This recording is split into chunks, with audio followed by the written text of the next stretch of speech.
ایک آدمی محمود غزنوی کے پاس نا اپنا کیس لے کے آیا، مدعی بن کے آیا. اس نے کہا بادشاہ میرا کیس بڑا نرالا ہے. بادشاہ سلامت نے کہا وہ کس طرح؟ کہنے لگا یہ میرے پاس ایک تھیلی ہے، میں نہ سفر پہ جانے لگا تو یہ تھیلی پوری ہیروں کی بھری ہوئی. فلاں علاقے کے جو قاضی صاحب ہے نا، میں جاتی دفعہ میں کہیں سفر پہ جا رہا تھا تو میں ان کے پاس چھوڑ گیا کہ رستہ لمبا ہے، کہیں کو مجھ سے چھین نہ لے، ہیروں کی بھری ہوئی. کچھ دنوں کے بعد میں واپس آیا ہوں، قاضی صاحب نے مجھے تھیلی واپس کی ہے تو اس میں ہیروں کی بجائے کھوٹے سکے نکلے. اب میں نے قاضی صاحب سے کہا ہے تو قاضی صاحب تو میرے گریبان تک آتے ہیں، وہ کہتے ہیں بتا کہیں سے پھٹی ہے، کھلی ہے؟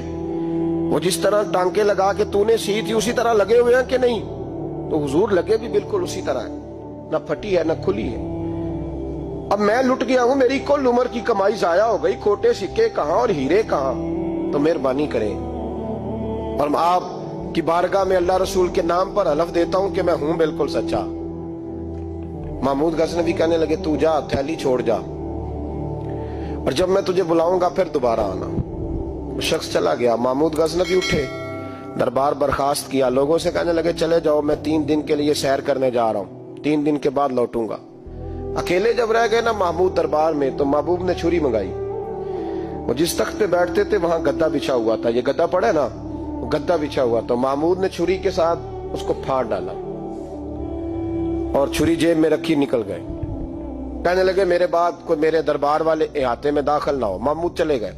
اب وہ صفائی کرنے والا جب آیا نا، اس نے آ کے دیکھا تو گدا تو پھٹا ہوا ہے. اس نے شور ڈال دیا، پہرے دار بھی آ گئے، فلاں صاحب بھی آ گئے، فلاں صاحب. اس نے کہا وہ خدا کے بندو، اس کا گدا پھٹ گیا ہے، وہ تو مار ڈالے گا. اس نے کہا تھا سوائے صفائی اور نگرانی والے کے دوسرا آئے کوئی نہ، اور یہاں آیا بھی کوئی نہیں. پہلے دن ہی پھٹا ہوا ہے تو لٹکا دے گا سب کو، کیا کریں؟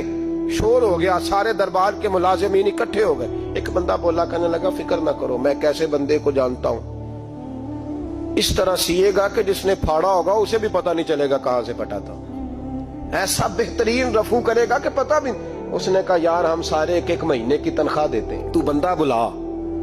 وہ بلا لیا اس کو، اس کا نام محمد رفو گر تھا. وہ آیا، اس کو گدا دکھایا، اس کا یار اس طرح سینہ پتہ نہ چلے. اس نے کہا فکر ہی نہ کرو، میں بڑا کاریگر ہوں. بڑے بڑے کاریگر لوگ نہیں ہمارے ملک میں پائے جاتے، کوئی نشان چھوڑتے ہیں پیچھے بڑے. احمد رفو گر کہنے لگا اس طرح سیوں گا کہ پھاڑنے والے کو بھی پتہ نہیں. ان کا پیسے لے یار تو سی دے. اس نے سی دی، اگلے شام ہی لا کے بچھا دیا گدا. تیسرے دن بادشاہ سلامت آئے، آ کے پہلی نظر گدے پہ ڈالی. اس نے بلایا سب ملازمین کو، کہا کس نے سیا ہے؟ کہا جناب کیا ہوا؟ کہا یہ پھٹا ہوا تھا. کس نے؟ کہا نہیں پھٹا ہی نہیں. وہ کہنے لگے بنو بات، میں خود پھاڑ کے گیا تھا، تو بتاؤ صحیح سیا کس نے ہے؟ کہا جناب آپ پھاڑ کے گئے تھے تو بتایا کیوں نہیں؟ فرمانے لگے اسی لیے تو بتایا نہیں تھا کہ تم خود تحقیق کر لو، بلاؤ بتاؤ سیا کس نے. تو بلا لیا، احمد رفو گر آ گیا. اس کو جب بلا کے سامنے بادشاہ کھڑا کیا، کہا بھئی تو نے سیا ہے؟ کہنے لگا حضور آپ کے سارے ملازم کٹھے ہو کے آئے تھے، میری غلطی کوئی نہیں. کہا نہیں یار تو بڑا کاریگر ہے، میں نے اپنے ہاتھ سے پھاڑا تھا پر مجھے بھی نہیں پتا چل رہا کہاں سے پھٹا تھا. اچھا یہ بتا یہ تھیلی جو ہے یہ بھی تو نے سی تھی؟